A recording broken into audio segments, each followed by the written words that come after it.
ministre. La parole est désormais à Valérie Petit, qui pose la question du groupe Agir Ensemble. Merci, Monsieur le Président. Madame la Ministre, vous le savez, aujourd'hui, 9 Français sur 10 vivent en ville ou à proximité de nos villes. Et depuis plusieurs années déjà, il y a une attente forte de la part de nos concitoyens de voir la nature faire son retour dans nos villes. Alors, faire revenir la nature en ville, c'est évidemment un peu plus qu'ajouter une petite fleur sur un panneau d'entrée de ville. Faire revenir la nature en ville, c'est, comme je l'ai souvent dit, s'allier avec elle parce qu'elle est pourvoyeuse de solutions pour nos concitoyens qui vivent dans les villes. Elle apporte évidemment des solutions pour lutter contre le dérèglement climatique et notamment les îlots de chaleur, mais je pense aussi à la préservation de la ressource en eau, à la renaturation des sols. Elle est source de solutions pour notre alimentation et je pense par exemple au soutien qu'il nous faut apporter aux agriculteurs urbains dans nos villes. Elle est évidemment source de solutions pour produire de l'énergie. On a évoqué la question de la biomasse. Et puis elle est source finalement de mieux vivre en ville pour donner toute sa place à la faune et à la flore dans les projets d'aménagement. La nature est pourvoyeuse de solutions pour nos villes et donc ma question est très simple. La Commission du développement durable et de l'aménagement du territoire nous a fait l'honneur à ma collègue Sophie Métadier et moi-même de nous confier une mission sur la nature en ville. Et vous le voyez, le Parlement est donc mobilisé sur ce sujet du quotidien de nos concitoyens. J'aimerais savoir quelle est la feuille de route du gouvernement sur la nature en ville. C'est un sujet compliqué parce que vous avez tout à l'heure appelé au décloisonnement et la nature en ville typiquement appelle à la coopération entre les acteurs de la ville, de la biodiversité et de la cohésion des territoires.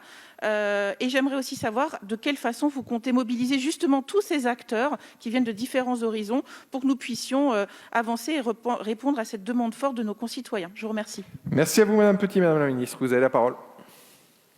Merci Monsieur le Président, Mesdames, Messieurs les députés.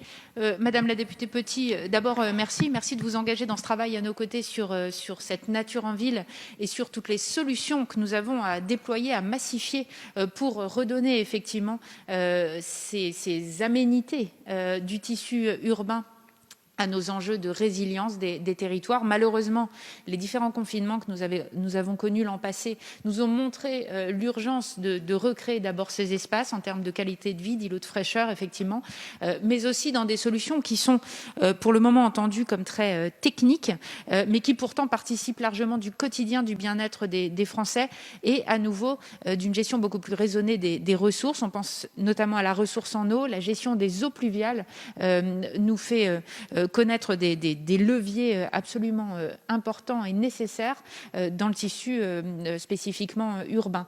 Donc ces questions, elles sont loin d'être, comme vous en plaisantiez, elles sont loin d'être anecdotiques. Nous avons réellement de gros leviers d'amélioration au niveau urbanistique, sur les questions évidemment de désimperméabilisation, de gestion des eaux, d'îlots de fraîcheur. Et nous avons dans ce contexte votre mission qui va éclairer nos réflexions. J'aurai, dans le cadre de la SNB et forte de vos travaux de la stratégie nationale biodiversité, un volet qui sera dédié à cette nature en ville. Et nous aurons également à l'échelle communautaire l'occasion d'en débattre lors d'un événement dédié dans le cadre de la présidence française de l'Union européenne, de la PFUE. Cet événement, il aura lieu le 1er février sur les questions de nature en ville. Merci beaucoup.